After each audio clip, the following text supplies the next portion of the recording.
world without a second thought while it goes down the toilet. Nobody wants to do the nasty work.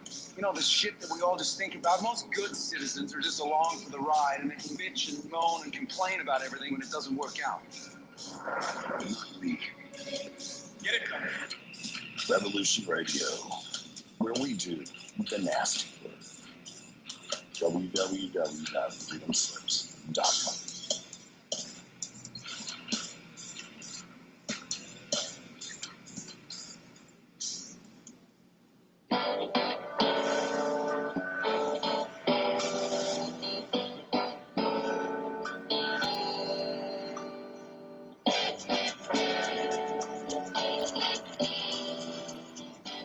Stupid bastard, you've got no arms left. Yes, I have. Look, it's just a flesh wound.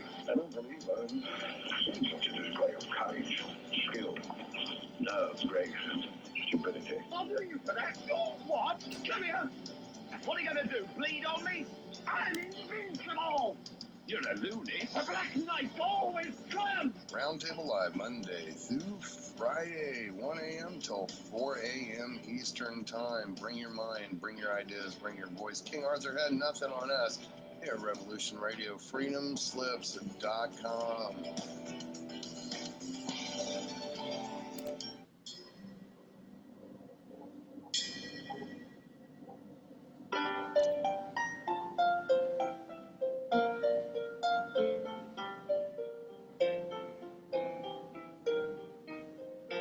Did you ever feel that things were not quite right?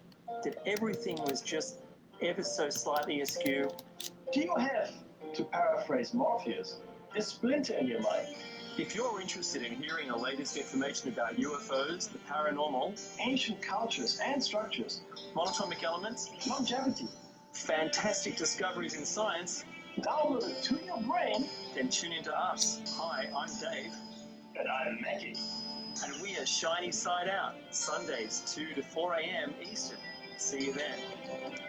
Revolution Radio, freedomslips.com. You don't need to expect us. We're already here. Barbara Jean Lindsey is an internationally acclaimed psychic, spiritual healer, author, and founder of the online mystery school, Esoteric University. As the Cosmic Oracle, she is a conduit to the powers that be to answer your questions about your future self, past lives, current career, love. She shines light into the darkness to illuminate what was, what may be, and beyond. The readings and advice given by Barbara Jean Lindsey are for entertainment purposes only, should not take the place of any medical, legal, or financial advice given to you by a qualified professional, and are not a substitute for medical, legal, or financial advice. If you need a doctor, call a doctor. If you need to be expanded, call the Cosmic Oracle.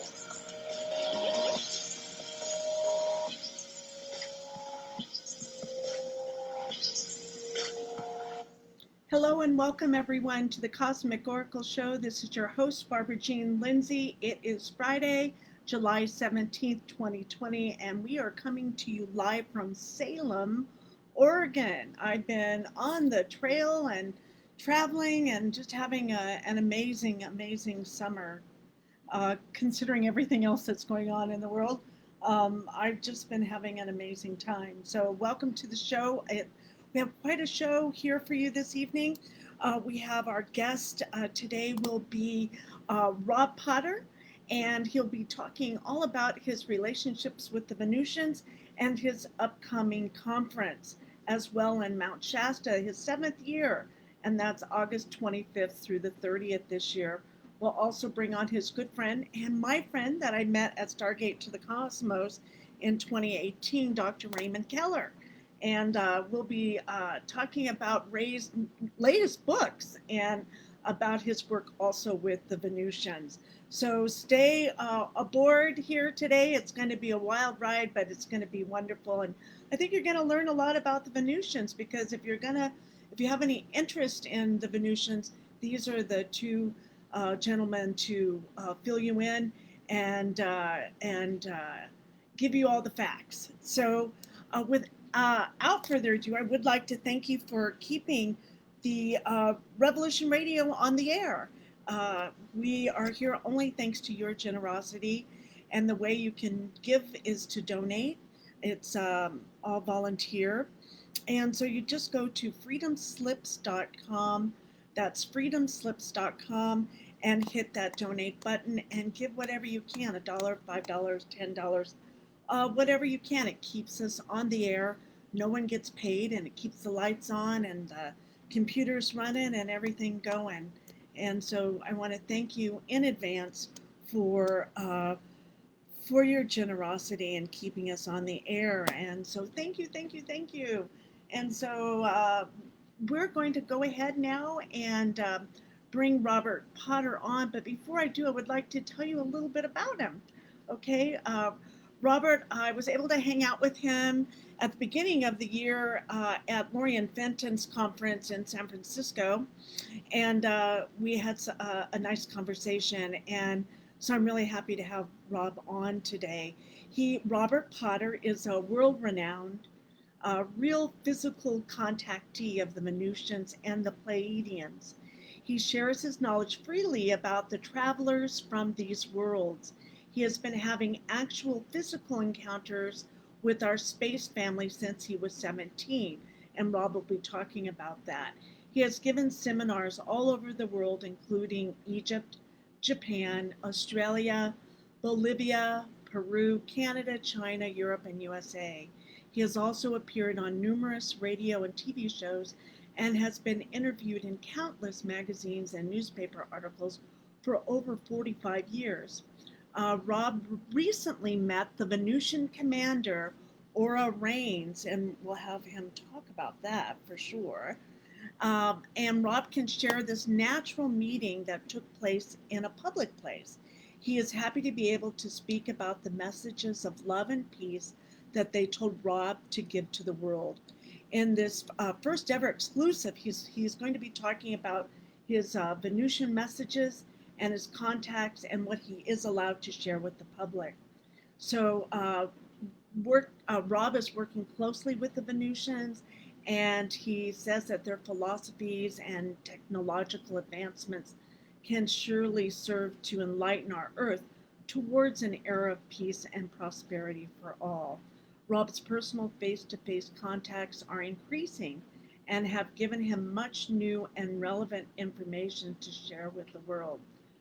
Rob says to heal our world and create peace, we should emancipate our minds and free ourselves from tyranny to be able to embody equally justice, liberty, and fraternity in all of our societies.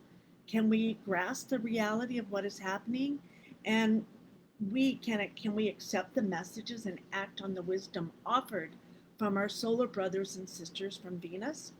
Rob shares the latest developments and plans for the liberation of the planet from the interdimensional galactic confederation of light and the ascended masters. So we're going to be talking all about this, and he has a amazing lineup of speakers coming in his Mount Shasta conference, and so I'm excited to hear about who he's having and what's going on there.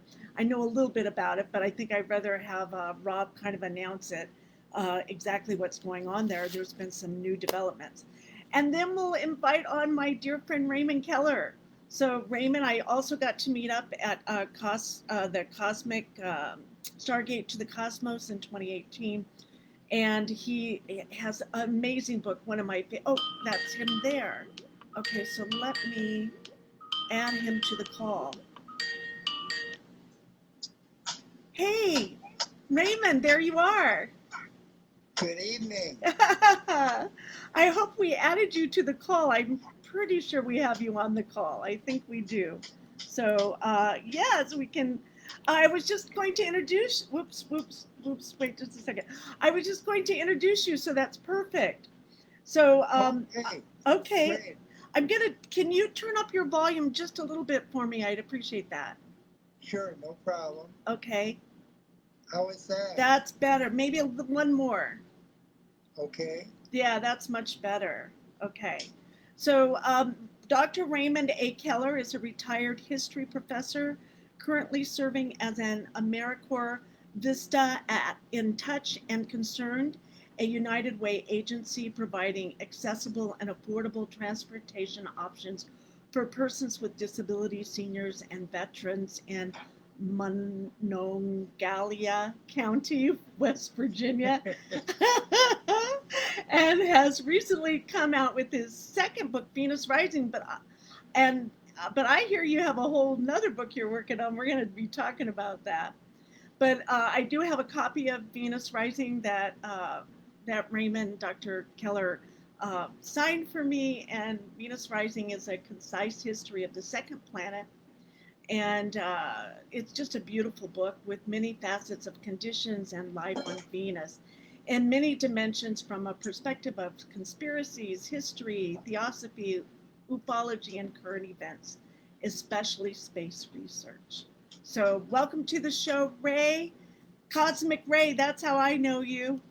Well, thank you, Barbara. It's always a pleasure to be on the Cosmic Oracle. It's just such a treat to have you here. And we're going to get your best friend or your best buddy we're going to have Rob Potter. I'm going to bring him onto the show right now, too.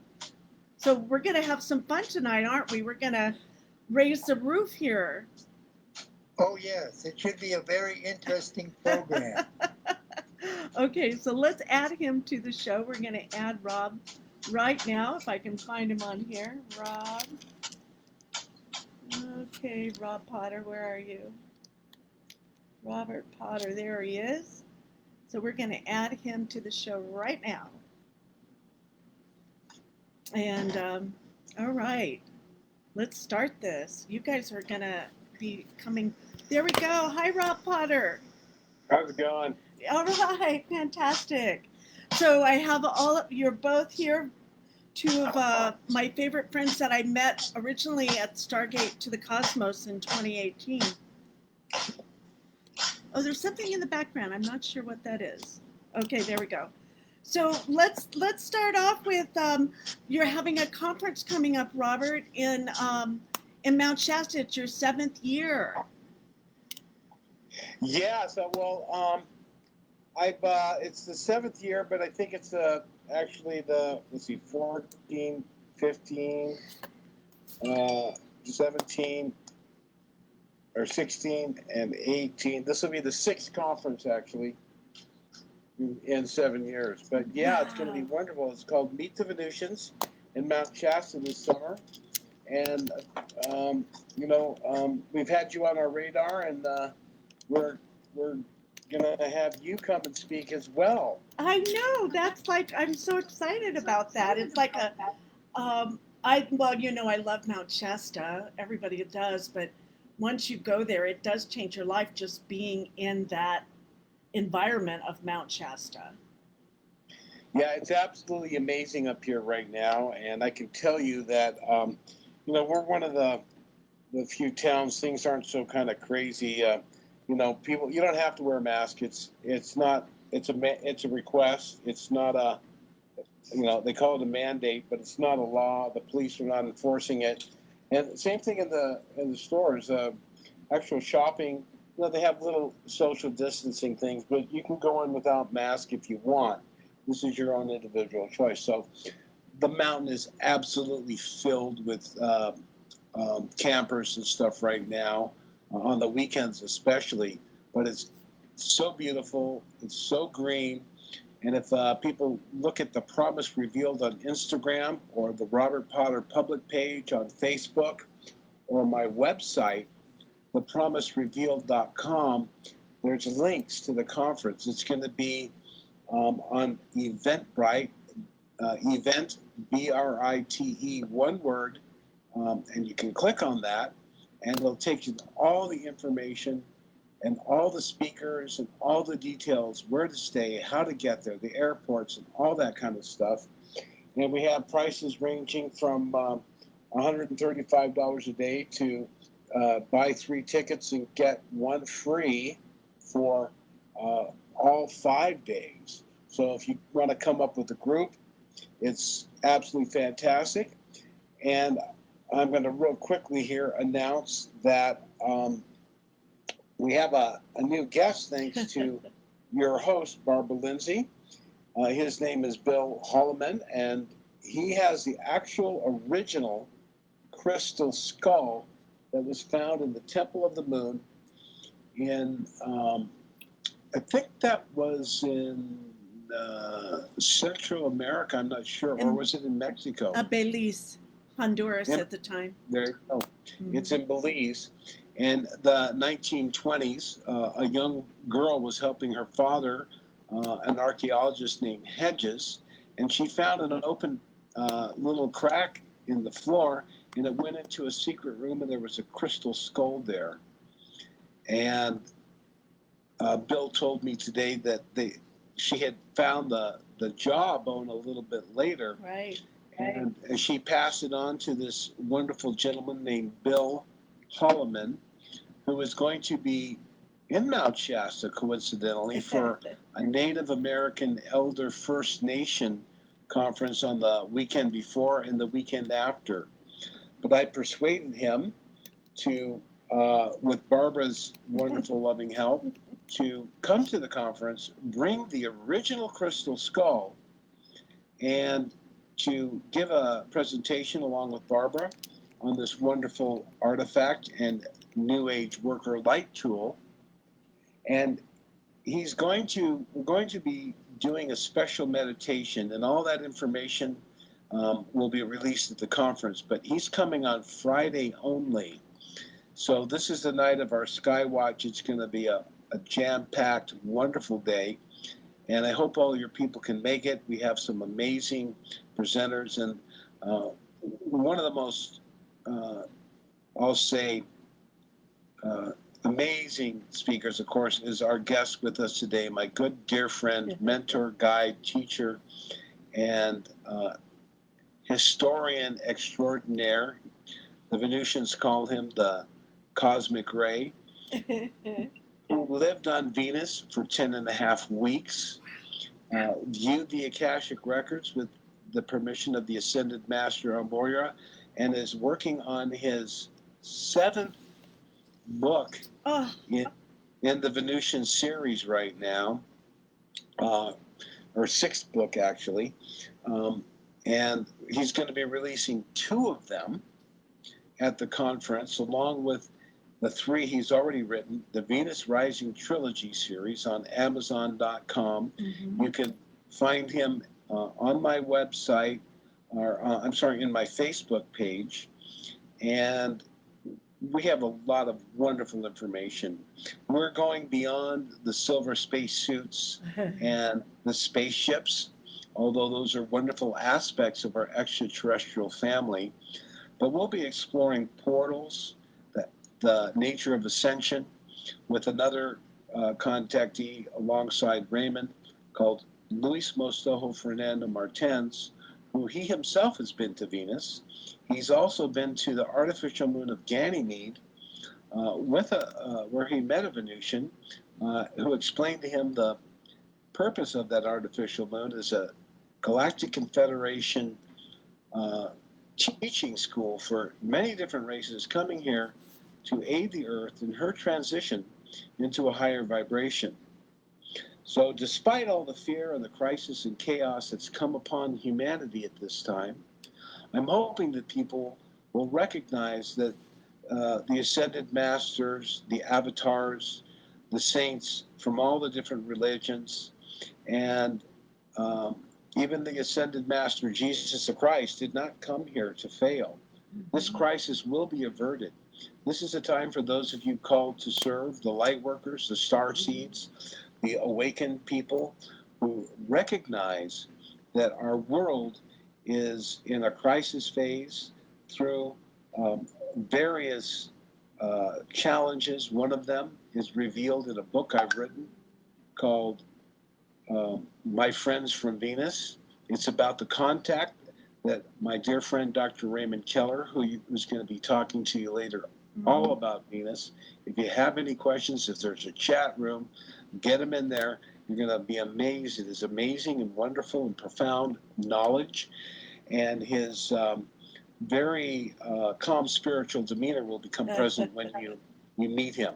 So this is going to be a wonderful event, and this conference and the teachings that are going to be coming out here are going to be the messages of our space family and the galactics. You will understand why you cannot judge the fact that they're not showing up and helping. All of these questions about why they're here, where they're coming from, and all of this will be revealed at the conference. We have another guy who's had his own contact experiences. He's remaining anonymous. He has over an hour of spaceship photos and many things of this nature. And we have, we're going to have Laura Eisenhower. She has a personal thing, but we have Scott Warner, Alfred Lambermont Weber, Tracy Ash, Jamie Liu, Sarah Adams. I'm really hoping that we're going to be able to bring Frank Chili and Major George Filer, who's the president of the MUFON. We're going to have Lorian Fenton, Suzanne Ross from the Sci-Spy Network. We're going to have Brad and Casey Wallace of Expansion TV, and of course Bill Holloman, and another incredible kung fu master named Gavin Hukasane, who will be teaching meditation, the proper use of chi. And we have plenty of times where we're breaking for you to enjoy the incredible Lake Shasta, Castle Lake, the rivers, the mountain, the veritable summer wonderland, and bask in the presence of fellow light workers who are seeking truth. And you will not be alone with your crazy ideas and theories. So it's going to be exciting. I don't know who that is. There we go. All right, go ahead. I'm sorry about that. All right, so that's okay. It was probably me, so I'm just gonna. I kind of gave my big pitch there, but you can check it out on my website, The Promise Revealed. There's a link on the Robert Potter Facebook public page. There's a link and information, and everything's there. So I'm going to stop yapping there, but thank you so much for sharing this important conference. And we do have quite a few people signing up now.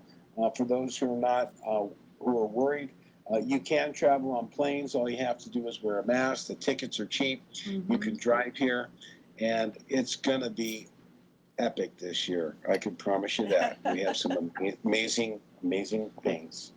I think it'll be an experience that they'll talk about for a long time to come. That's for sure. And so, well, thank you for that, Robert. And I want to also take a moment to thank you for doing these conferences and holding. Now I'm on a radio show, but I'm going to send you some pictures, and they're going to get back to you. Okay. I'm sorry. I got a call here. I thought I had muted myself. It's okay. It's okay. But I just want to take a minute and just really take a moment to thank you for holding the space for all these years, for these things to happen, for the conferences, for the contact, for people to get together and to meet new friends and to meet like mind and to learn and to transform and to grow and to meet some of your family, that you meet. I know at conferences I've met friends that have become lifelong friends at conferences. So it's important work that you do, and I just want to thank you for that. Well, I want to thank you very much, but like you said, it's really about the guests. We have a wonderful speakers presentations. We're not sitting indoors all the time. It's so beautiful up here. I'm making time for long lunches, which can be turned into excursions. We are suggesting people at various times go to the lakes where some people choose to go on their own. There's no official program in any of our external suggestions, except on Friday night when we're joining Louis Mosto Martens, the famous contactee who has program contacts. I'll have to say he's more advanced than James Gilliland in that his spaceships come closer. People land, people have been taken up, people have met extraterrestrials, his groups have watched spaceships land 30 yards away. They make the windows transparent and they wave to the groups. Michael Sala has seen them. Task News Agency have seen them flashing lights above his groups for 100. So, 100 feet above them, people in the high mountains of Peru and Bolivia. And I take people down to Peru and Bolivia every year. I've taken 7 trips in 5 years with him down there. And we go to wonderful locations. So on Friday night, we're joining a Spanish-speaking group who's going to have Louis for Saturday and Sunday, separate from our group. But they purchased special permission, and they're providing toilets up in the campground. And we are allowed to bring in a large number of people into the campground under the officially sanctioned Forest Service Department to witness a sky watch. So it's all about the people, and it's not so confined to this stuffy room, although it's a beautiful venue there. All the speakers will have books and sign some things, and we've got some amazing stuff coming up. So thank you for allowing me to share that. And I'm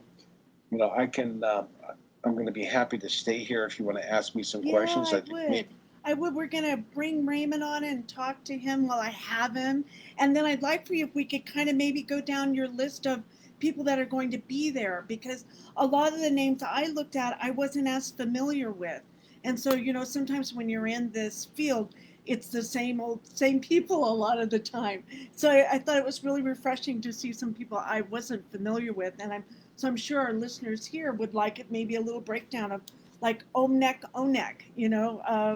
and who she is and what she brings to the conference. And we'll just maybe go down the list. What do you think about that? We can certainly do that. And let's bring in Raymond, and you guys go ahead for a little bit. Yep, we will. I can stay on till 6 o'clock. Kaz can. Sounds he's great. like a magician. He can amaze and wonder. He is. So I'd like to go with him for a little bit, and then we'll talk about Omnek. Okay, sounds good. A good friend of mine, and I forgot to mention her. She's actually the premier guest. She was actually born on Venus. Raymond says the 5th dimension or the astral plane, and lowered her vibration. So we'll be chatting about the dimensions as well. Yeah. So I'll let you go here, and I'll come back in as you need me. Thank you. Sounds good. Thank you. Okay, my friend Ray. Barbara Jean, I'm standing by. So I understand that you've been writing a new book, or you've been writing 2 new books. Am I hearing that right? Yes, that is correct. They will be introduced, premiering for the very first time at Mount Shasta. The 4th book in the Venus Rising series is titled The Vast Venus Conspiracy, and it deals with many subjects about what is really known about our sister planet Venus, but rarely revealed or kept under wraps all this time. From scientists from around the world who are in the know about intelligent life existing on Venus, disclosing evidence that's been hidden from the public at large for the past 70 years. I have the original files from Kenneth Arnold. Oh, you do? Who started the flying saucer craze, as many of you know. Yes.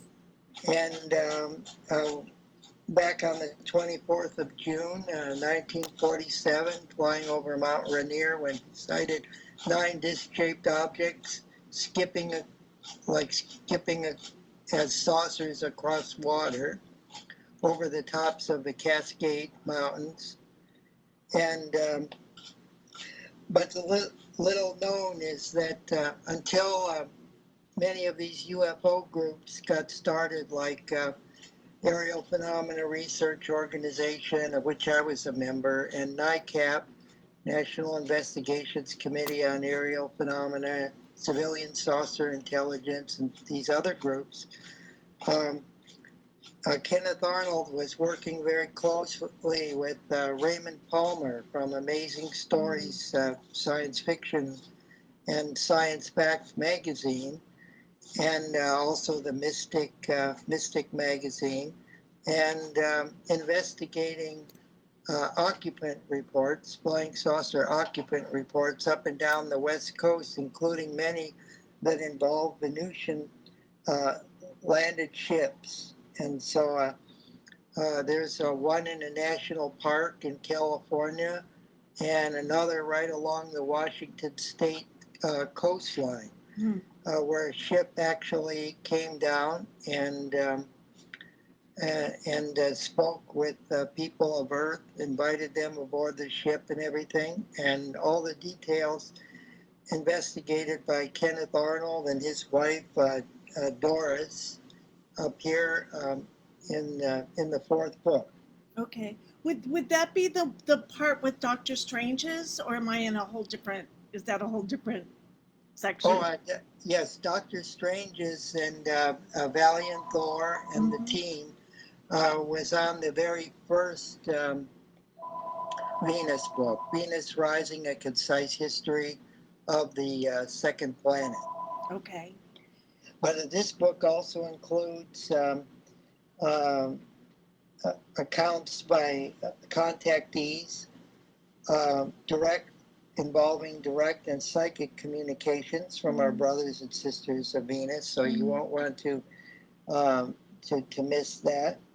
And then I have a lot of original, never before published material related, including photographs related to Long John Neville. He was a very famous radio personality before there was Art Bell or George Norrie, back in the 1950s through the mid-1960s on WOR New York, 710 on the AM dial.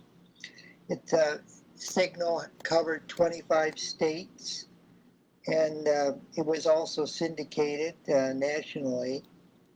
And Long John Neville shared his microphone with some of the most prestigious contactees and ufologists of the era in a never-ending struggle to put an end to UFO secrecy and bring out the facts about flying saucers. So I have photos of him traveling out to California, visiting the giant rock at Landers Field. And I know that area. Oh yeah, I'm aware of that, and interviewing many of the contactees right there at the giant rock. Wow, that's amazing. Well, as you know, folks, Barbara actually owned the Integradon for a period of time, so she knows giant rock better than most. That's for sure. I'm excited that you're keeping the history of all of this. You're just amazing. I've read your other books, and the history. Not only do you give the history so beautifully, but also they have these amazing photos in all of them that I've never seen before. Oh, yes. Well, I've been investigating UFOs and the paranormal since the mid-1960s, and published the Flying Saucer Report. And after an article appeared in the National Enquirer in 1969 about my activities, the magazine went global. So I worked closely with Earl Neff of the Cleveland Ufology Project. I was a member of APRO, Aerial Phenomena Research Organization, and Aerial Phenomena Research Group as well, which is another group up in around Seattle, and have all the publications of the time that I traded with Major Hans Peterson over there in Denmark, and the UFO Contact group in Michigan that was closely associated with with George Adamski, Jean Duplantier of Saucer, Space and Science, UFO Research Queensland. So I have all these newsletters and information and photographs from my travels and experiences, and I have enough to fill up a library, I suppose. So I'm continually writing and publishing articles. On Rob's site, thepromiserevealed.com, you can check out some articles, as well as on Lon Strickler's phantomsandmonsters.com, which comes out of Pennsylvania. Okay. I'm going to put those in the chat on Facebook, and so people can check them out too. So I will put that for everyone. Phantomsandmonsters.com, there it is. I'll add that to the Facebook page as well. So I just did a 53-page series on the foundations of Aerial Phenomena Research Organization, and about Cora Lorenzen, who was the founder, with her co-founder was her husband Jim, when they were up in Sturgeon Bay, Wisconsin. And one of the scientific advisors for APRO was Dr. Leo Sprinkle, emeritus professor over at the University of Wyoming at Laramie. And he wrote the introduction to my first book, Venus Rising: A Concise History of the Second Planet. And your second book, could you tell us the name of your second book and the third book? And then we're going to go back to the Advanced Venus Conspiracy, your fourth book, Ray. Oh, okay. Yes, the second book is The Final Countdown, Rockets to Venus. And this deals with all of the attempts by various powers here on Earth to find out about the truth of what was going on underneath the dense cloud layer of Venus. So we have 4 countries that were sending space probes to Venus: the United States, the Soviet Union / Russia, Japan with the Akatsuki probe, and the European Union with the Venus Express. Mm-hmm. So I cover all these probes and what was really discovered, as well as attempts by independent scientists working around the world to discover what was going on Venus, because a lot of the research that was being done by NASA and official space agencies wasn't really being released to the public. But the book is really amazing. It's won awards in London and Southern California book festivals, and it contains information in there that's it's very hard to come by. Project White Stork, which was the United States Air Force monitoring the Soviet Union throughout the late 1950s and 60s as to their search for extraterrestrial intelligence, particularly Venus. Project White Stork. And then I have information in there from Russian periodicals and magazines that has been translated, and information supplied firsthand by some authorities in the Soviet Union, like a colonel in the rocket forces there, and it's just really amazing. It's just how much that you take of your time. You must not have a life outside of all your writing that you do to take, you know what I mean? You must be I know what that's like, but to take and just be in that room and just take all that information, that's just I'm so thankful that you were able to grasp it and find it and create it into a book so that we could read it, so it wouldn't take us 30 years to find it, right? Or it would be lost. Well, I do Yeah. have a storage area here in West Virginia where I keep everything. It's as big as a garage, and it's out in the countryside.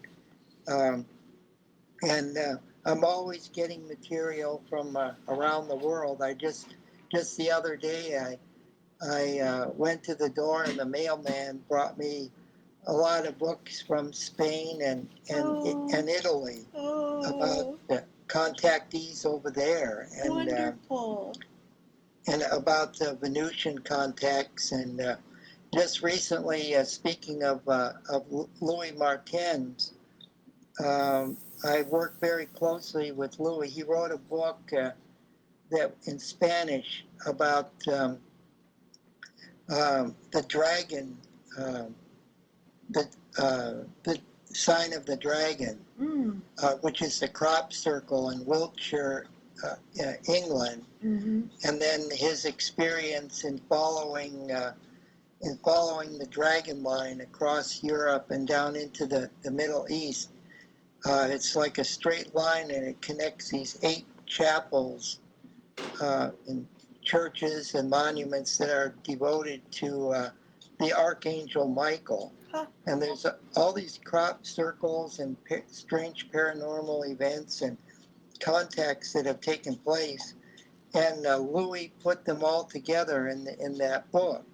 And he gave it to me to translate it, and I finished it, so it should be coming out sometime this year, or maybe into the beginning of next year. But he'll be one of the speakers there at Mount Shasta. So I'm excited about that. You won't want to miss that. And that's Louis, and it's Mostajo. Is Mostajo? Is that correct? Yes, that's right. Okay, yeah. Oh, I look forward to meeting him then as well. Wow. He's from the country of Bolivia, as Rob was explaining, and he has experiences taking seekers, light workers around the globe, where they actually experience a contact and paranormal experiences, enlightenment in all these hot spots on all continents.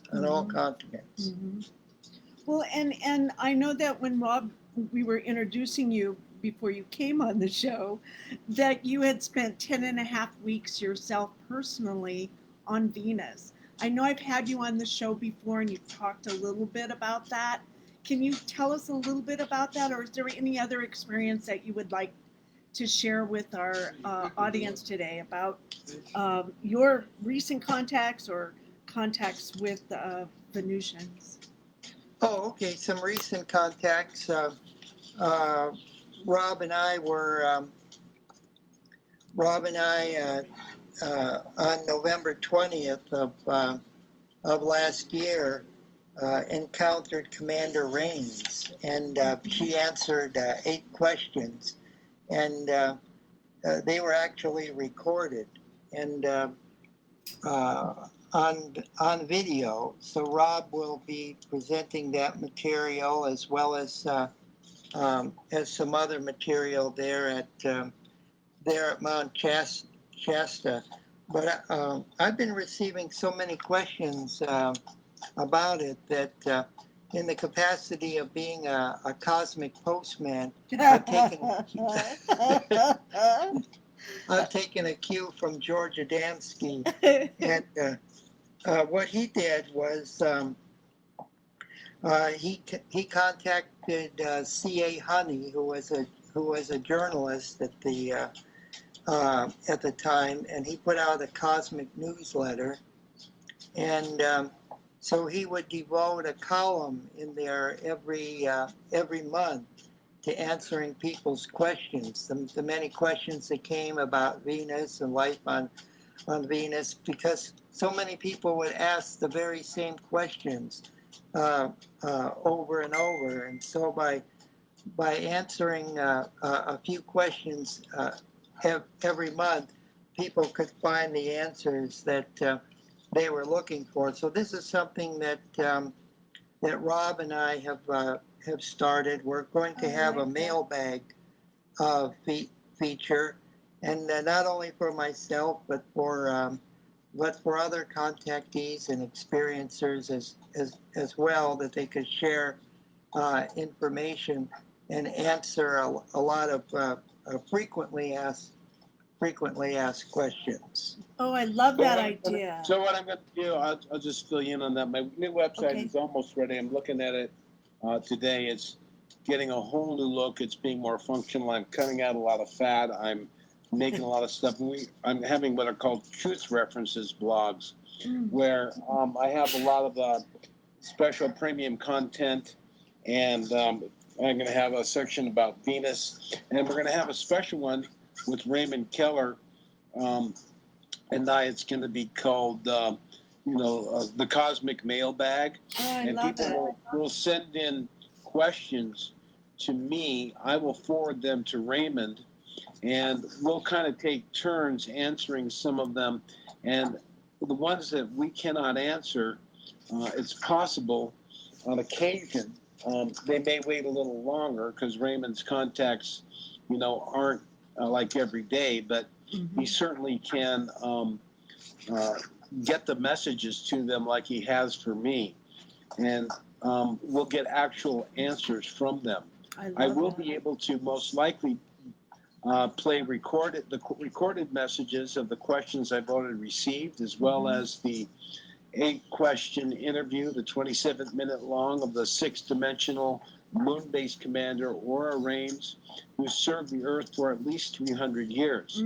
She's absolutely stunningly beautiful, has incredibly deep blue eyes, and there are pictures of her from the 50s that I'll be sharing, showing she does not age, and that at this point in time, she has been revealing to us that she has inspired the founding fathers of the American Revolution. She was physically meeting with Thomas Jefferson, Benjamin Franklin, Thomas Paine, Samuel Adams, John Adams, George Washington, and the like, inspiring them, as she told me in the interview, in the concepts of fraternity, equality, liberty, and justice. These are the bywords of the French Revolution, where she served also as well, and in the Caribbean and in the South American Revolution. And make no mistake, they're not communist in the terms that we think them, but the principles of caring about people in the socialism where the needs are taken care of, it's completely different when we adopt the universal economic system enjoyed by the Venusians without the hostility of the competitive money system. But this is a very important part. There are aspects of communalism on Venus. It's kind of like Walmart. Everyone barters. You put all of your products in a giant warehouse and they're distributed to those who need them. And the capitalist system is kind of in play there in the form of bartering credits. But you realize on Venus, they already, every person has their food, shelter, clothing, and lives a 5-star life just by being born on Venus because of their immense love for each other and the adherence to the universal laws as taught by the Master Jesus Christ and the other spiritual avatars who have brought this message to mankind incessantly.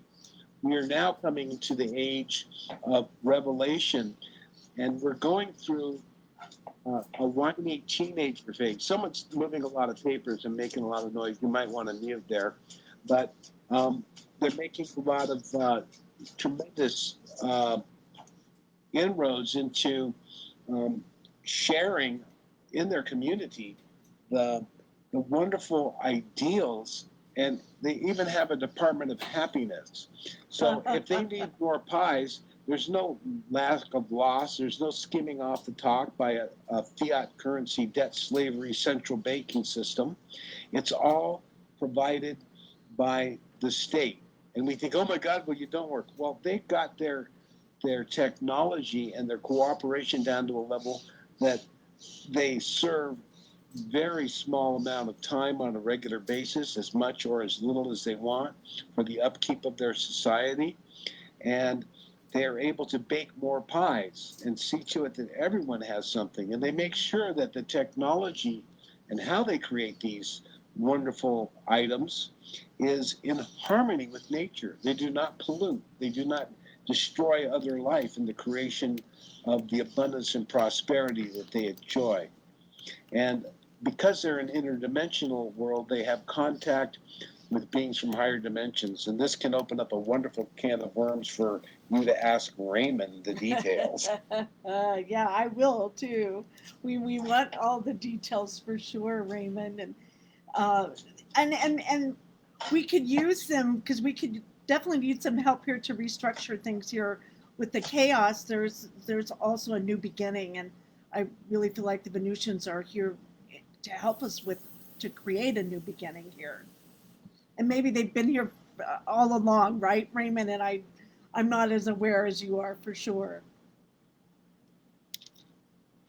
Oh yes, that is right, Barbara. When Dr. Frank Stranges was alive, he frequently encountered this concern that people had about the system of economy and governance that was on Venus.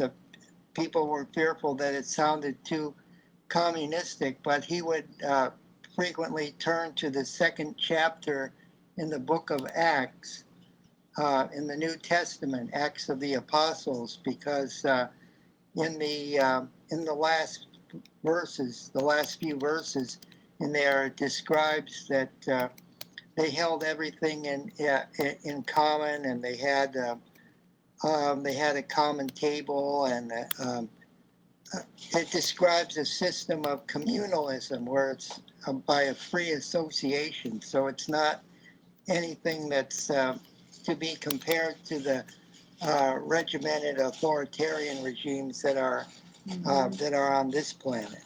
Right, right. Wow, we have a lot of work to do. Well, some of the areas that I've already answered some questions about are social structure, economy, ideology, and theology, food, physical characteristics, language, science, and history. So I'm sure that there'll be many more questions that will be coming in. So if you or any of the listeners need to know about any of those particular areas, I would be quite happy to share some answers. My email is just rkeller1 at mix.wvu.edu, and my books can be seen and purchased on Amazon.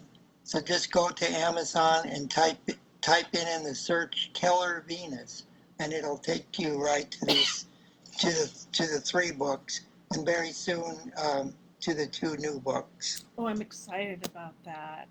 So it's rkeller1 at. Can you give that to me again? I'm going to put that in, post that. Oh yes, just rkeller1 at mix. My X. Wait, just a second. Wait, let me grab it here. It's mix. Dot WVU. Dot edu. Edu. Got it. All right, that's in the comment. And we have. Oh, go ahead. Yes, and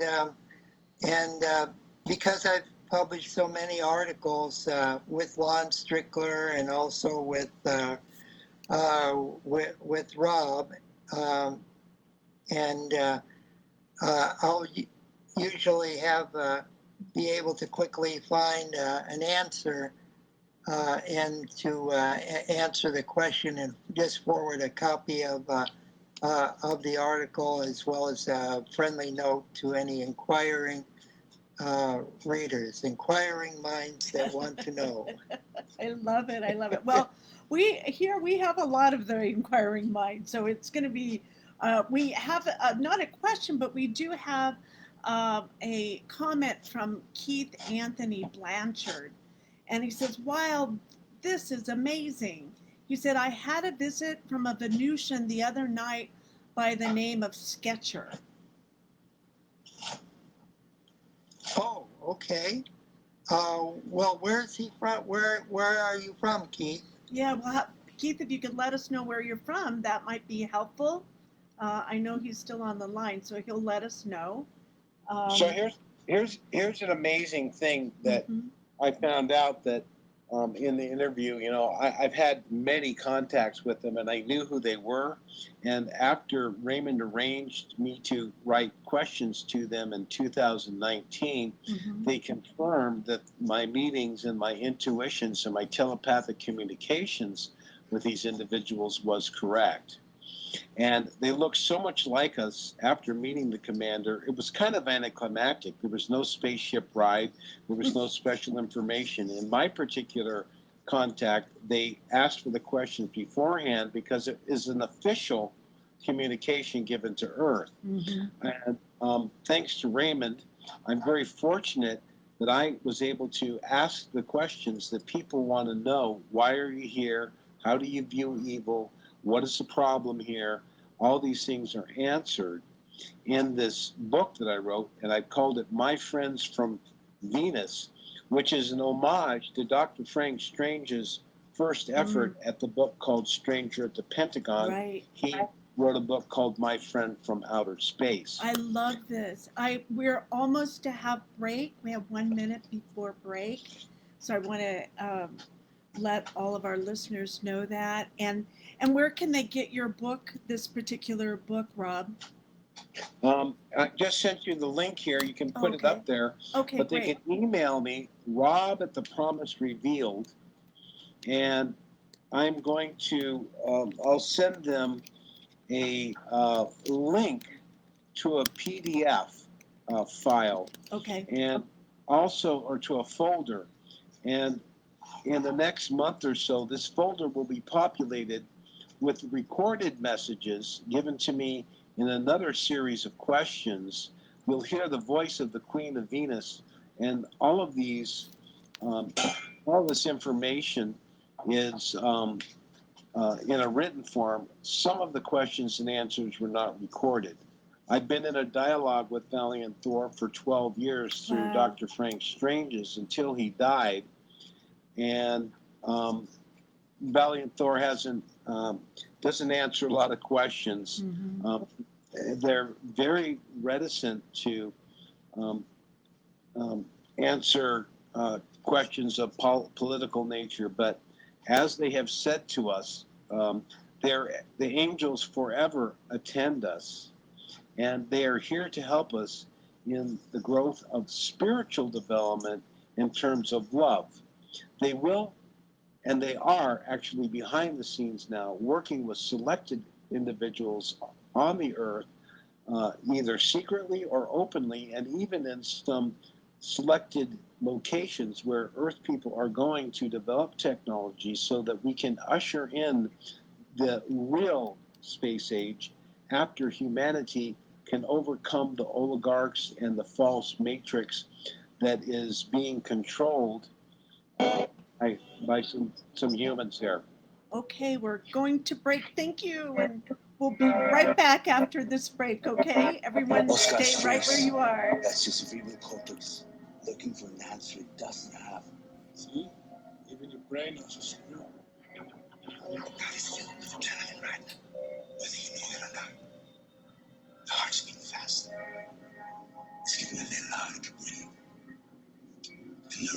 electrical system keeps telling it to run. Your knees are too weak to move. Fear is not real. The only place that fear can exist is in our thoughts of the future. It is a product of our imagination, causing us to fear things that do not at present and may not ever exist. That is near insanity. Do not misunderstand me. Danger is very real, but fear is a choice. We are all telling ourselves a story. You're listening to Revolution Radio and freedomslips.com. 100% listener-supported radio. Reporting from danger. Unafraid. Right here, where information never sleeps. Revolution Radio.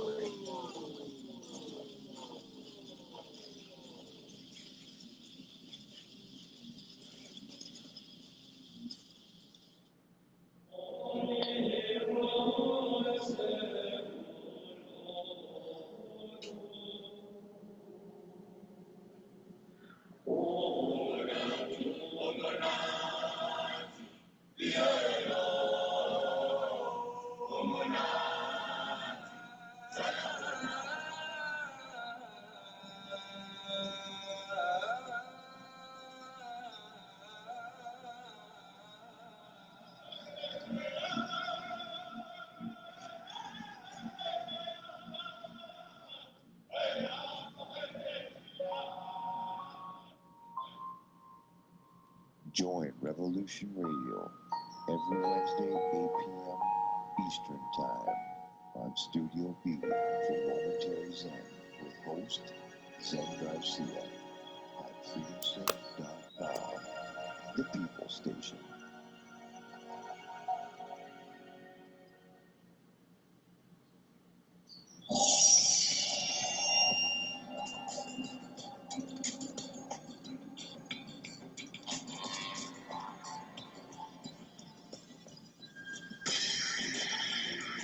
It is no secret that the so-called mainstream media is best described as controlled propaganda. Countless news stories are either totally ignored or spun with half-truths, and because of this, essential facts and vital information are often compromised. Join Dr. Ott every Friday night on Studio B at 10 p.m. Eastern and learn why The Story Behind the Story was nominated for a Peabody Award in its second year of producing unparalleled broadcasting excellence in 1997. That is, if you really care about learning the truth.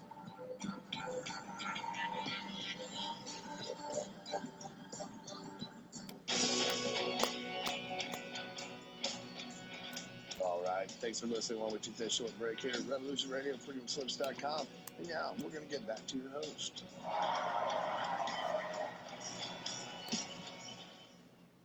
This is your host, Barbara Jean Lindsey. Welcome back to the Cosmic Oracle Show.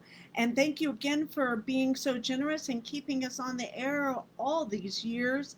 And the way you do that, if you're the first time listening in to Revolution Radio, you just go to freedomslips.com. That's freedomslips.com. Hit that donate button and give whatever you can, $1, $5, $10. Keeps us on the air, keeps the lights on and the computers running, and we're an all-volunteer station. So no one gets paid for anything. And this is our 5th year on the Cosmic Oracle Show. Can you believe that? I've been on every Friday night from 5 to 7. I started out on Tuesday nights, and now it's on Friday nights from 5 to 7 for 5 years now. And dedicated to keeping the truth out there. So support my work. Buy my book, Dying for the Light. It's available on Amazon, and I'm also available for readings. If you want to do some psychic readings, I'm your person. You can go to barbarajeanlindsey.com, check me out, and give me a little heads up. Give me a little email is on there. You can get a hold of me either on email or on Facebook, and I would be more than happy to give you a reading or help you out any way I can. So thank you again for all my listeners over the years. And I'm so happy to have Rob Potter on this evening, and also with our wonderful Dr. Keller, Cosmic Ray. And they're talking about the new Mount Shasta coming up on August. What's that date? It was right in front of me. Where is it? Do you? 26th August through 20, the 30th. yes, August 26th through the 30th in Mount Shasta. And I know Marie Wright Strickland, you wrote you've never been to Mount Shasta. Well, now's the time, Marie. It's an amazing, amazing place in its own right. And to be here with all of these amazing lineup of speakers and of Indigenous elders are going to be there. And would it be safe to say some Venusians there as well, right? Oh yes, I wouldn't doubt it. If nothing else, they'll be in there in incognito. Mm-hmm, mm-hmm. Yeah, Raymond has confirmed the Queen has said that she will send an angel force. And if I happen to recognize them, unfortunately, I don't even think at our conference people are quite ready to handle that yet. And it's not, as one of the Venusians had spoken to me, and they're pretty normal, and they actually can use Earth's vernacular. He says, they actually use the F word. He says, he said it's the ET mind F. You just was so focused on looking at him, and the question would come, you're from another planet, you might want to touch him, you might want to hug him, you want to be like the Beatles. It's just we need to just realize that it's not about spaceships and the fact that they're living there. When you meet them, it's the wonderful warmth, the consistent smile, the incredible intelligence. The commander, Aura Rains, was accompanied by, his name was Alon, and he was the person that spoke with Daniel Fry, one of the original contactees when he was working at White Sands, New Mexico. I know Daniel. And he sent an unmanned disc to him and took him to New York and back in about 15 minutes. He got a space ride. And so I looked in his eyes, and he was, the commander was dressed in her red thing, and I think she does have an Earth-based life. It's not, consistent on the Earth, but she has a certain things that she does on the Earth. I'm not going to mention what they are, but it allows her the freedom to come and go. They have various safe houses around the planet, every country, and in quite a few states, and they interact with us unbeknownst to us. So this gentleman, Alon, was very amazing. And when you see the video, if you come to the conference or eventually when it's on my website, you'll notice he held the camera more still than any tripod. It was an amazing feat. He was born in 2600, I think it's in 26 or 24, Cos? It's 24. 2400 BC, under Darius the Great in the First Persian Empire, in what we now call Iran. He was a high magus, a beekeeper in the Zoroastrian tradition, and Raymond said he only had one lifetime. And he had a really resonated with him, and he's in charge of the security detachment to the Queen. And Raymond had so kindly to help me have this open contact. And I've had spaceships land in front of me. I was teleported up with the Pleiadians in a mothership, but I can't recall that Emory, they blocked it from me for certain reasons. But I remembered the leaving and the returning of this journey. But here I have a real question and answer.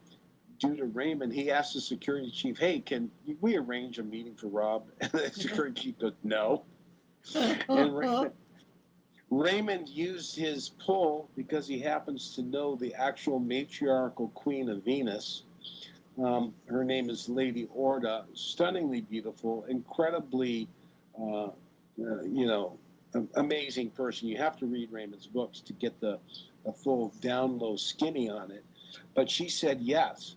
I felt so honored, and to be honest, I was quite trepidatious and fearful of what of how I would handle it, and knowing the attention and the ridicule I would receive, as well as excitement for the truth to come out at the same time, to keep my ego in check for what this means for humanity.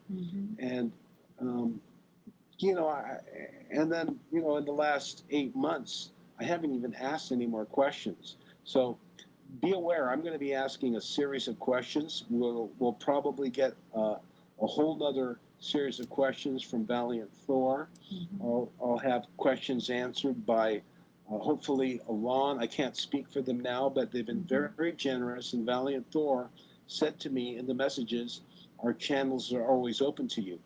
And for some reason, with all of this going on, I've been unable to really formulate the questions. But I'm going to be asking for Bill Holloman the questions about the meaning of the crystal skull and how he should use it and what we can learn from that, as well as our current political situation.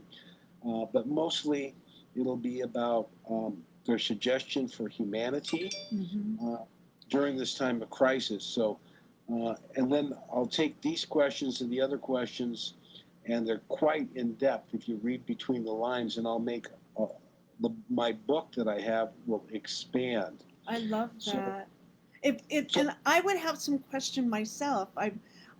My question would be, if you feel like you have such an affinity for Venus, is it a possibility that you could be a hybrid or a past life, or are you working in, or how are you a part of the big picture of Venus here on the planet Earth? Well, in my book, the first book, Venus Rising, on page 252 through 254, there is an EQ test. It's not an IQ test, but an EQ.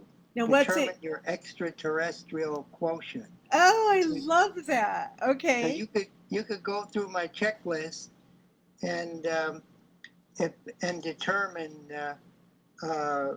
exactly by your answers if you have an extraterrestrial connection of some sort, perhaps being reincarnated on this sphere from some other planet, and exactly which planet or which dimensional realm or level, and you could also determine from that how you can enhance the powers that are latent within you, to what direction you should start moving in to solidify that Venus connection, or Arcturus, or the Pleiades, or wherever it happens to be. I love it. And how did you come up with that questionnaire, Ray? This is working with Dr. Sprinkle, as well as the late Brad Steiger, who lived in Nashville, Tennessee. Oh, wow. And I have your book, and I don't remember that part, so I'm going to do that for sure. I'm going to find it and do that. Yeah, it's the part there, it says the transmitter is always on. It has the Venusian transmitter, and talking about starseed, it's starseed activation. So if you look at that, around page 252. I love it. And if the readers could take that survey. Readers of Venus Rising will be delighted in that. I even I even put it into like a little booklet, like a test booklet that I was giving out to people that bought the book at some flying saucer meetings, like MUFON meetings and so forth. Oh, wow. Well, let's segue to your we were starting to talk about your fourth book, The Advanced Venus Conspiracy, and then we could maybe go a little bit into your fifth book. How does that sound? Oh, sure. That would be great. Okay. So I think go ahead. Well, in answer to what Keith was saying before, I was looking up here, and while I was writing that article about the beginning of APRO and Coral and Jim Lorenzen, I discovered that they had a very close working association with João Martins and Ed Keffel, who were journalists in Brazil. And they were members of Sociedade Brasileira de Estudos sobre Discos Voadores, Brazilian Society for the Study of Flying Saucers, SBEDV. And I have their stationery and some of their reports and investigations all the way from 1951. They were correspondents for O Cruzeiro magazine, all the way through 1951 up to Mayo 1964. Wow. And so, as Rob said, there's usually a Venusian safe house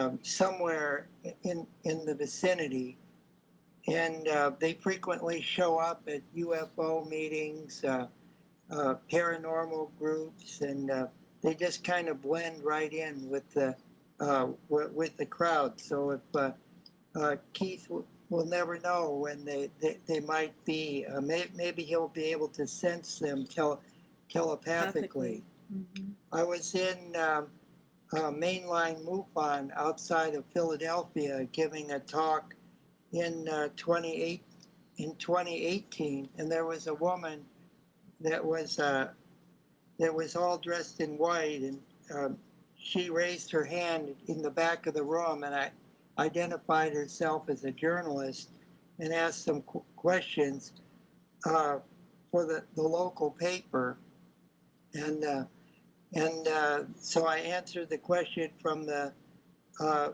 podium, and then I turned my head for a second, and then she was gone. And I asked everybody there at the MUFON meeting if they had seen her or what happened, and nobody could remember that she was even in the room. So these are the kind of paranormal incidents that frequently occur when the Venusians are about. Well, I'm looking forward to that at the Mount Shasta conference. I better be careful what I ask for, right, or not. I think it would be a good thing. I think I'm ready. You know, I think it's easy to say that, and then when it happens, then it's a whole different experience, probably. How was it like for you? I mean. Well, Rob had some experiences when he knew that they were, that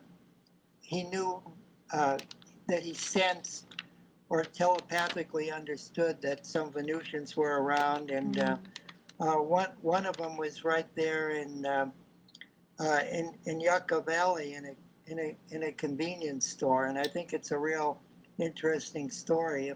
If Rob would like to share it. Would you share that with us, Rob? I'm sorry, I didn't hear the last part of the experience of which one? Yucca Valley with the Venusian in Yucca Valley convenience store. Oh, okay. Well, this one was Gabriel Green, who actually introduced Raymond to Dolores Barrios as she was known. She's been alive on Earth since 1585, and you have to read Cosmic Ray's Excellent Adventure and Venus Rising book to understand her history as her incarnation on the Earth in 1585 in the Basque region of Spain. And she actually was visited by the Ascended Master Moria and didn't realize it, but she was immortal. She eventually transferred to Venus and became a dual citizen. So when she introduced Raymond, Raymond had no idea that she was actually George Adamski's first contact, that she was working with Howard Mencher and supporting the other contactees in various of their presentations clandestinely to the audience. And so Gabriel Green was instrumental for both Raymond and I, and the Queen mentions this in the book and in my some of my questions to her. I've had to redact some private information that they've given to me that's not appropriate, but it's pretty generic and it's very positive and exciting information that is important for people to grasp a lot of the subjects, including life extension and things like this and how that works for them. But it's just another level of society, of evolution of humanity. So Gabriel Green was talking to me one day up in Yucca Valley. I was visiting him. I worked as a healer in Palm Springs at a world-famous spa, massaged movie stars left and right. And I said, well, what do they wear when they come here and all this stuff? And Gabe was famous for what is called phenomenon. You go to his house and the lights would turn on. I'd bring a girlfriend over and all of her hair would stand out. I'd be standing next to her and her hair would stand out like she was next to a Tesla coil ball. Do you know what? I've been to his house, believe it or not, in Daniel Green in Yucca Valley. I took a whole group of teenagers to his house. I think we talked about this before. And they all fell asleep because the energy was so high. All of them just fell asleep. Well, that's what happens with Louis and with our meditations and stuff on the mountain. It's a time for the subtle light body and the DNA activation, as it's called, to take place. So anyway, so I asked Gabe, what do they wear? And he goes, well, wow. He says, well, they really like the 50s. Oh, like, interesting. He goes, oh, yeah. He said they used to wear penny loafers, and they were into the 50s dress, including the ducktail.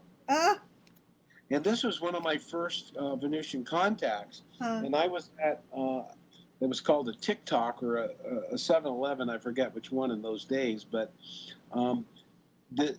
I left his house, and 15 minutes later, I'm down the road in Yucca Valley at this place, and I'm getting some stuff in the store, and up rolls, get this, a 1957 baby blue and white, mint, spotlessly clean condition 57 Chevy. Was it In blue? the front, Was it blue? Baby blue and white. Yes, yes.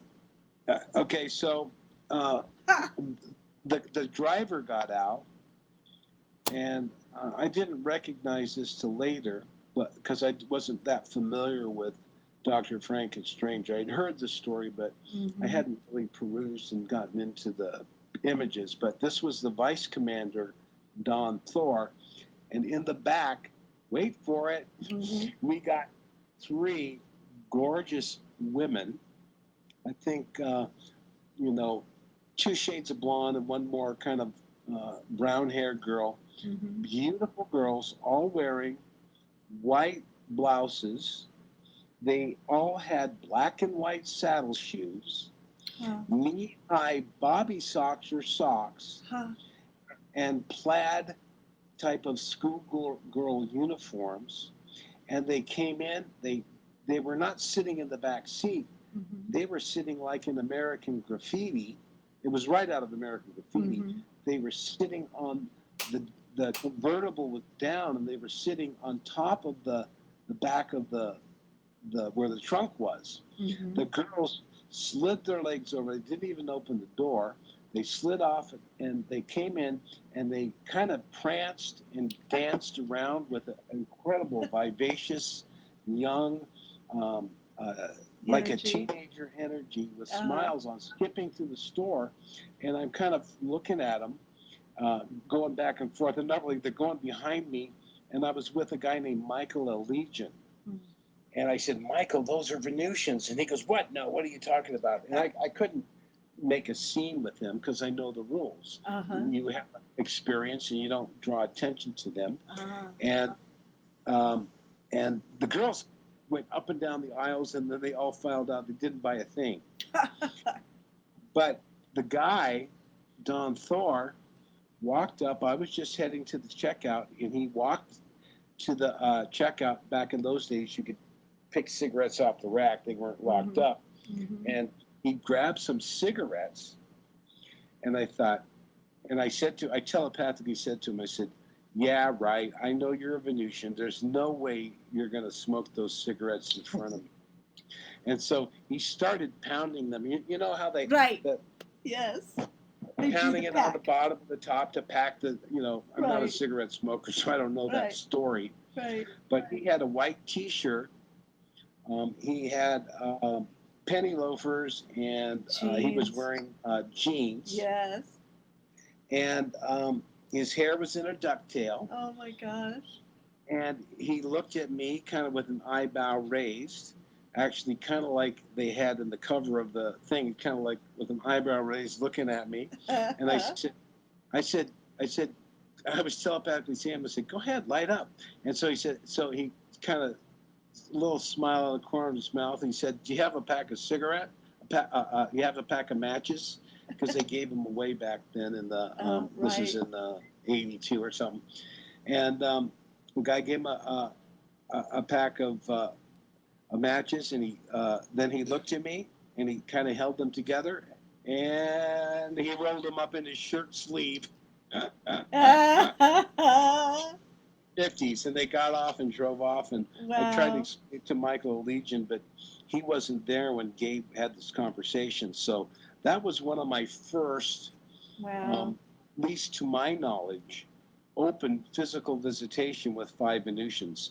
I met Valiant Thor with another gentleman and a woman at another time. I met the blonde woman on the cover of Stranger or not the cover, but in the book of the famous pictures of Valiant Thor in 1957, and March 16th, exactly 2 weeks before my birthday, where she looks exactly the same. She's tall, beautiful, and I was kind of zeroing in on her and wanted to ask her some more questions, and she exited the Inner Circle meeting in Las Vegas. She wasn't there on Friday night. She wasn't there on Saturday. She came Sunday, right before lunch. She stayed for lunch. And then before the evening program started, she walked outside of the room in the Rio Casino Hotel. I followed her out. She picked up the phone and said, just a second, I'm on the phone.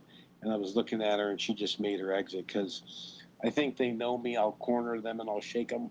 Come take me to your spaceship.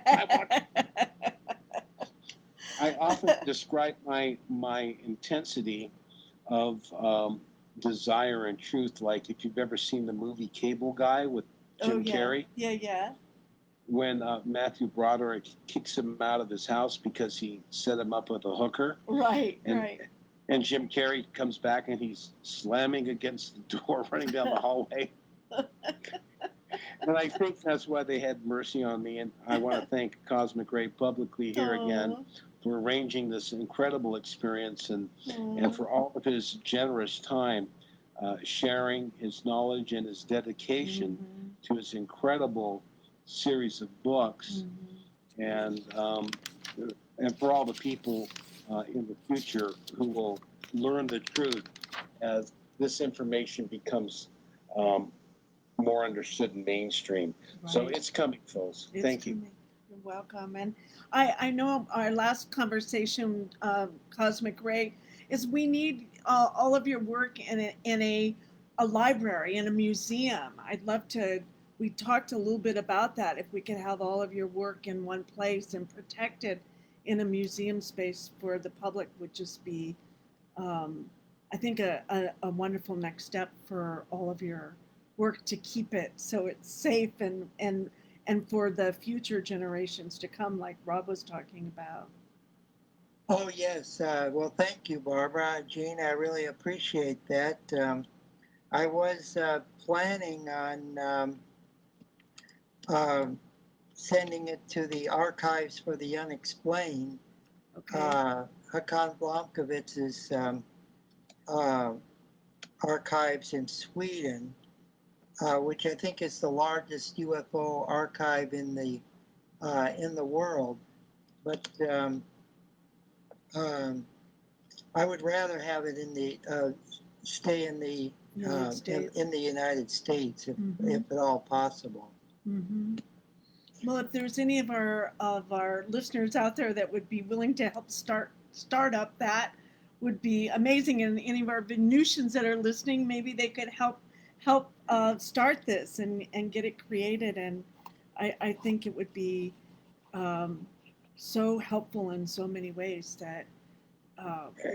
It's going to be available on a book, but he has an archival treasure trove of information, which the Venusians could actually retrieve that and take that, if possible. Like Lady Columba, when she ascended, she came back to her house and picked up her book and gave it to Ray at a later date, which is the 5th book you're going to be talking about here in a second. Yes, we are. We're looking for a very responsible individual. There was a Rogue Valley Metaphysical Society that took some of Gabriel Green's stuff, but Raymond's going to have to know them personally, and that's up to him, of course. But don't worry, the Venusians they've got all the information, and if all else fails, they may hold it till a future date when the open sharing of it can be shared once again with humanity. And I don't think that's that far off, but we have to get through the 2025 and make our changes. So I'm going to leave you here. I want to thank you so much for having me on. Thanks, Rob. Thank you. And enjoy the cause, Raymond, an amazing soul. And no one who has ever met Raymond Keller, Dr. Frank Stranges, or Luis Mostojo Martens have ever had a bad thing to say about them. The quality and the integrity of these very special individuals is, I'm not in that class yet. I hope to achieve that level of harmony and express it in my personality on a daily basis. But it's a very special thing. And, all of these individuals have been trolled and ridiculed by comments on YouTube and Facebook, and even Raymond, but no one who's ever met them could go, well, his story's out there, but wow, what a nice guy. We were arrested in China, and they were pretty harsh, and in the end, they were like, wow, your friend really he's really calm and really nice. He was just so gentle. The authorities actually were, are you okay? He totally changed it. So that's key. It's the individual transformation of consciousness that the Venusians are here to support. It's not a political takeover or anything of that nature. So enjoy your conversation with Cosmic Ray. Check me out on the website, The Promise Revealed. It's going to be up a brand new site in 2 weeks. Robert Potter public page. And maybe we'll see you at the conference, folks. Thank you, Cos. Okay. You're welcome, Rob. Thank you. See you at Mount Shasta, Rob. See you at Mount Shasta. All right, I'm going to send you an image of the book cover so you can share with the folks. Fantastic. Okay? Thank you. Bye-bye. Bye. So, that's Mount Shasta, the summer conference, Meet the Venusians. That's August 26th through the 30th. That's coming up. You won't want to miss it. I'm going to be there. I'm going to be presenting, and my friend Bill Homan with the Crystal Skull of Love is going to be there. And my dear friend Ray, we get to meet up again and talk and hang out, and you'll love his latest book we were just talking about, The Advanced Venus Conspiracy. Do you want to, should we go on to your next book, or is there anything you want to add that you'd like to talk about, your 5th book in this series, Ray? Oh, yes. The fourth book, The Vast Venus Conspiracy. It also contains a lot of information revealed for the first time about the New Jersey ham operator Dominic Lucchesi, who is also there with at the Valiant Thor meeting with August C. Roberts, who took the pictures. But beside that, it deals with him and his his friend were ham radio operators, and they received this strange invitation over the radio on a restricted frequency to rendezvous with a spaceship out in the countryside in a remote corner of New Jersey. And everything that happened at that meeting in 1954, and everything from his firsthand account that was provided at a flying saucer meeting in New York, is a club meeting, is provided in that chapter, including illustrations and photos, and it's just really terrific. And then I have information from my files about Dr. James McDonald. He was an Arizona physicist that died under some mysterious circumstances. He was collecting evidence for the landing of an extraterrestrial spaceship at the China Lake Naval Weapons Station in 1971. And it's a real case of the MIBs.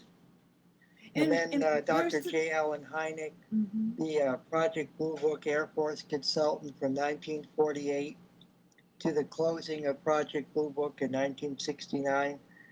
He also served as part of the NASA team that was selecting the site for the Apollo 11 astronauts to land on the moon.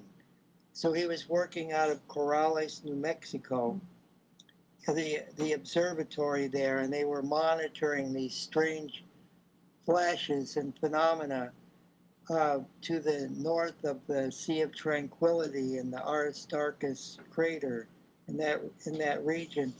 And previous Apollo missions, like the Apollo 8 and orbiting, they found strange gravitational readings and magnetic readings of this mass concentrations or mascons in the region. And other astronauts had reported flying saucers there and strange lights and so forth. So that's why they picked the place that they went to. And then what really happened on the moon. And the space writer Otto Binder and his account from ham operators from around the world that were listening in on a classified radio frequency, unscrambling it to find out what really happened on the moon.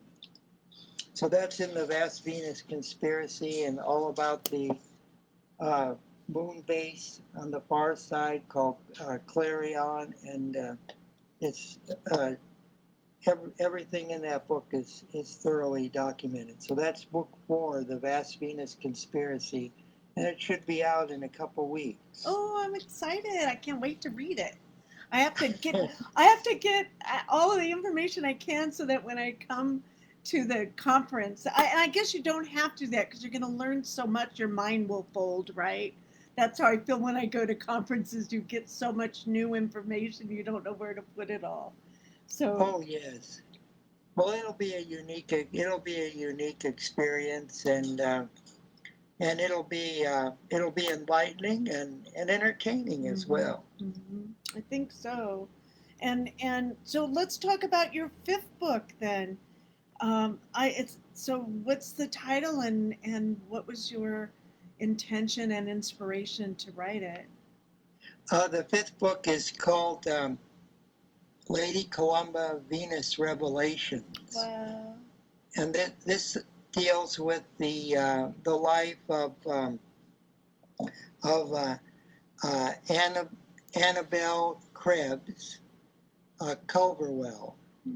And she was born in 1902 in Greensburg, Pennsylvania, and then lived in Germany for a while, lived in New York, lived in India, lived in Singapore, was a world traveler and a seeker of esoteric knowledge. She was a theosophist as well as a social activist.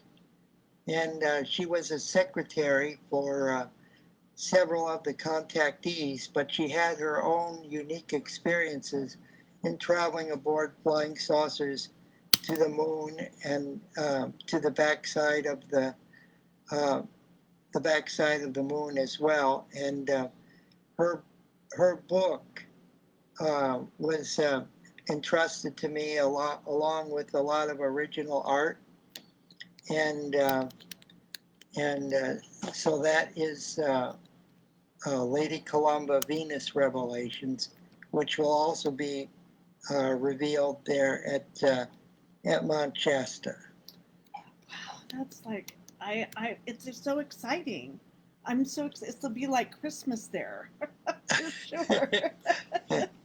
Well, it was always one of her dreams to. She lived when she moved out of Southern California. She bought some property in Prescott, Arizona, and was living there not far from George Hunt Williamson. But she always wanted to build a cosmic arts shrine. Mm.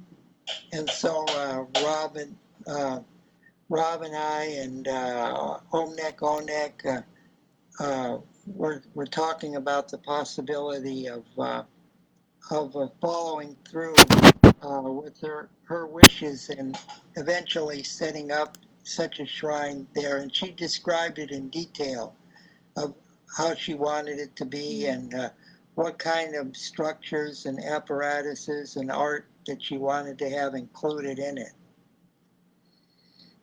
And she left that for you? Is that what? Did I hear that right? She left that. Oh yes, and it's all detailed there in the book as well. Wow. I'm not familiar with her at all, so she's totally. But I'm still learning. There's so much to learn about it. So there was this appearance of her and a woman from northern India named Lady Aurora. That's what she called herself because her name was too hard to pronounce. And Lady Aurora was born in the 1880s, and they got to know each other when she lived in India, but they materialized in the woods outside a metaphysical center in northwest Pennsylvania, and their picture was taken. And it just happened this morning, of all things, that on the genealogy website, I came across a picture of what Annabelle looked like back in 1920, and it's her in the picture from 2017. There's no doubt about it. Huh. And so no, she had not aged? No. Looked like a young teenager. Huh. That's wild. Wow, there's just so much I know that our listeners are, they're not used to talking about this. It's not mainstream so much, but we're trying to make it that way. And I know that your books now, 5 books, is probably a turning point in this for Venusian relationships with humans, shall we say? I think it really is. Well, one of the things that's interesting about Annabelle is that she had, she calls herself Lady Columba after the constellation of the dove. The dove is a symbol of Venus, of course. Mm-hmm. But one of the things about that was that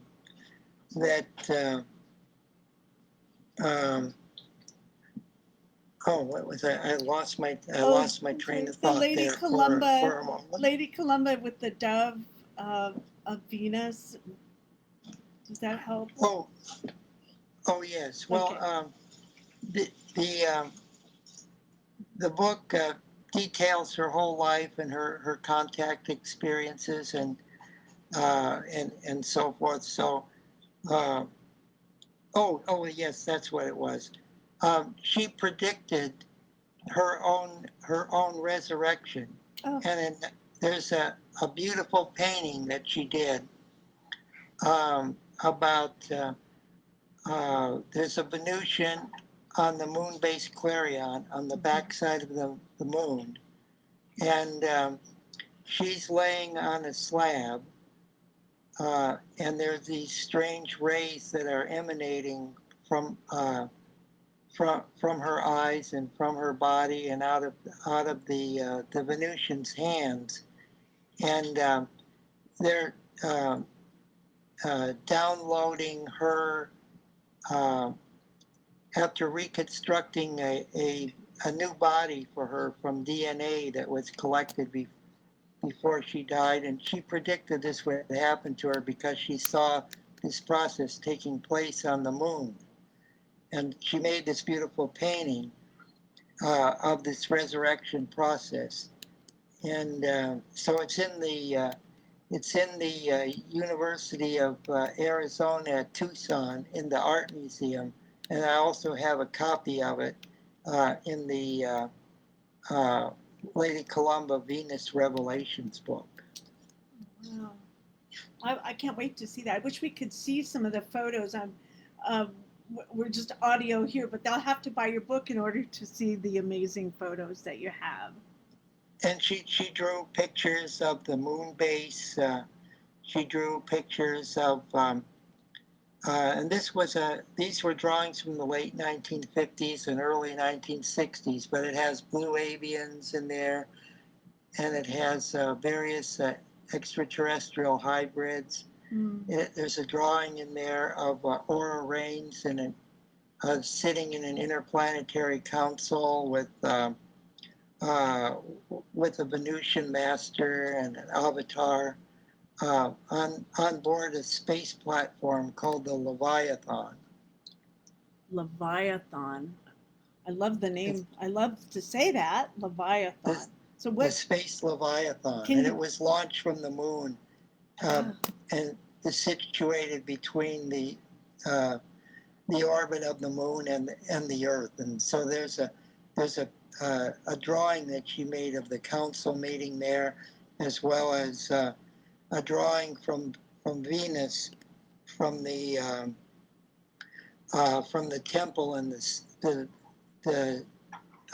it's called the Temple Azure, the blue city, the capital city of Venus. Ooh, can you describe it to us a little? What it would look like? Can you try that? Yes, it's okay. there. It's built along a crater rim, and it's one of the few structures that are on the surface that most of the structures are underground, built in these like played out lava tubes. But there's a dome, and there are many spires and protection built against a crater wall, like a circular crater in the continent called Aphrodite Terra. Oh, well, of course there's Aphrodite there. I would be disappointed if there wasn't. And many people have seen it. I think Paul Twitchell, the one who created the movement for out-of-body experiences, OBEs. I think he visited there on several occasions. And so if someone wanted to go there, they would just they would think of the Temple of Azure, and maybe if they had the link, they could maybe go to it. Yes, it's good to have a visualization of it, and I think that a lot of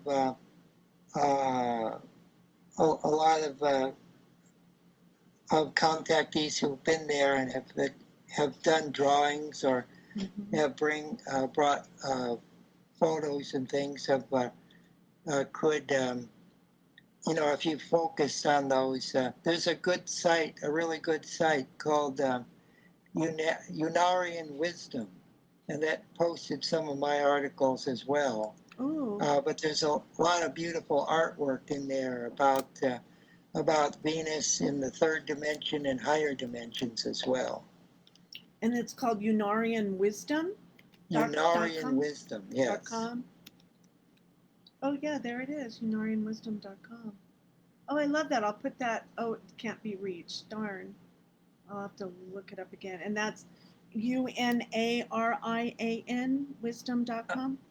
I think it's spelled Did I spell it wrong? with a UN. UNARION. IUN. A U. There you go. Yeah, Unarian Wisdom. Okay. I'll see if I can find that. That would be great. Unarian. They publish a lot of my articles and a series of articles called Venusian Spaceships Have Landed, as well as an article about a series of articles about reincarnation. Oh, I love that. Yeah, I just found that. I'm putting it in the link on Facebook. So that's fantastic. So they'll be able to check it out. Yes. I'm excited about that. I love learning new things, and I'm excited about your book, then the Lady Columba Venus Revelations, and I'll get my signed copy from you, right, at the Mount Shasta? Oh yes, for sure. I'm so thrilled. I'm just thrilled. And so, well, we're almost to finish up our show. Can you believe it? Wow, the time is flying. It is.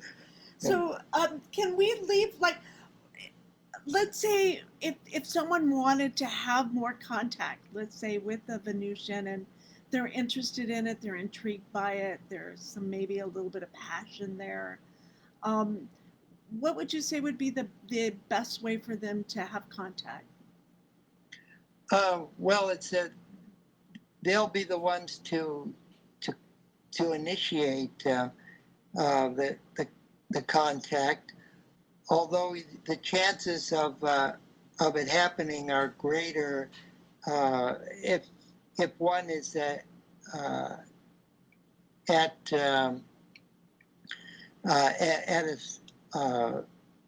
a spiritual power center.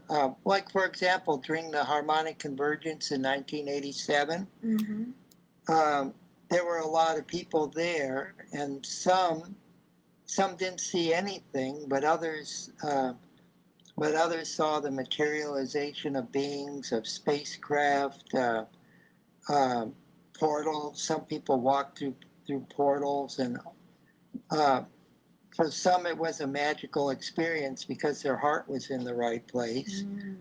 And for others that were more hardened and skeptical, nothing happened because they didn't anticipate anything. Yeah, and so I think that's great. So if we keep our heart open and our minds open, right? Then, yes. Then we have more of a chance of seeing something. I remember I had a teacher once, and we were walking in the woods, and she looked up, she goes, "Barbara, do you see that?" And I go, "No, I don't see anything." And she said, "One day you'll be able to see that spaceship." And she was right. At that time, that was in like 1990, okay? And I was just starting my whole thing, 1989. And she was so right. At that time, I couldn't wrap my brain around it. But now that I've kind of acclimated to it, that's kind of a part of it, isn't it? You're kind of acclimated to opening up to this information, and then when it's appropriate, the timing is good, then things can happen for you. Yes, that's right, Barbara Jean. And another factor is one of synchronicity.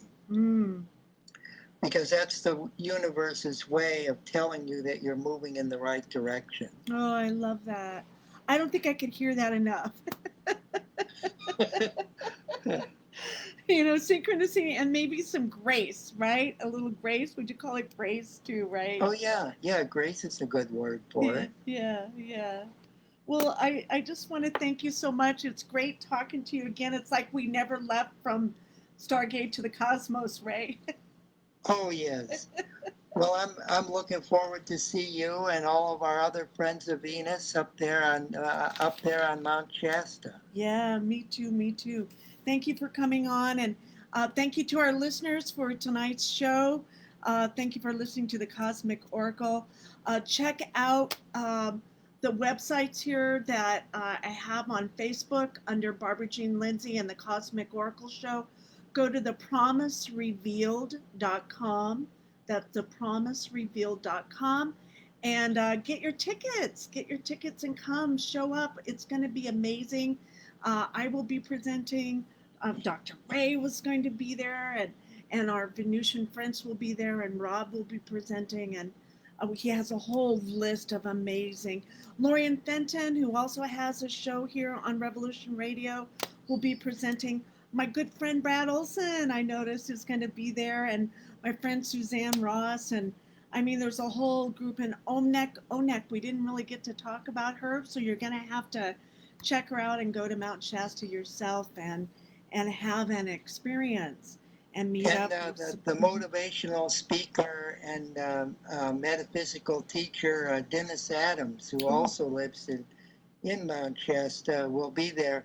And surprisingly, speaking of synchronicities, when I wrote the revision there for Lady Columba's book, his name turned up in there. He was a boyhood friend back in 1961 of my good friend Michael LaRich. Huh. And Michael had driven out to Canada-Hutton, Ohio, to investigate a UFO flap, and encountered Lady Columba and a Russian cosmonaut that was traveling with her in a cafe. Oh, of course, right? Oh yes, but Dennis used to sit with Michael at the same table. Oh my goodness! In high school. Oh God! And what a small world that all these people that are somehow connected with Mount Shasta and extraterrestrials are all converging at the same point in time. That's on incredible. The 26th through the 30th of August. Yeah. And and just I happened to talk to Rob, and Bill Holman happens to be there during the conference, already. So there's that synchronicity, and that was all meant to be too, that the Crystal Skull of Love is going to be at the conference, and Bill happened to be in Mount Shasta at the same time. So definitely that synchronicity for sure. And so I have to tell you, Barbara Jean, last night I was telling Rob about it, that I had a dream of instead of going up north from Reno on 395, I would revisit the city of Paradise, which I have a whole chapter in my book about. And that on the way there to the Mount Shasta conference, I dreamt that there was a hitchhiker outside of Paradise, a Native American that I picked up. Oh, fantastic! Well, I hope you do. Okay, that's our show, everyone. Thank you again, Dr. Ray, and we'll see everyone next week. Love to everyone. Peace out. Bye-bye. Thank you. Bye. Bye.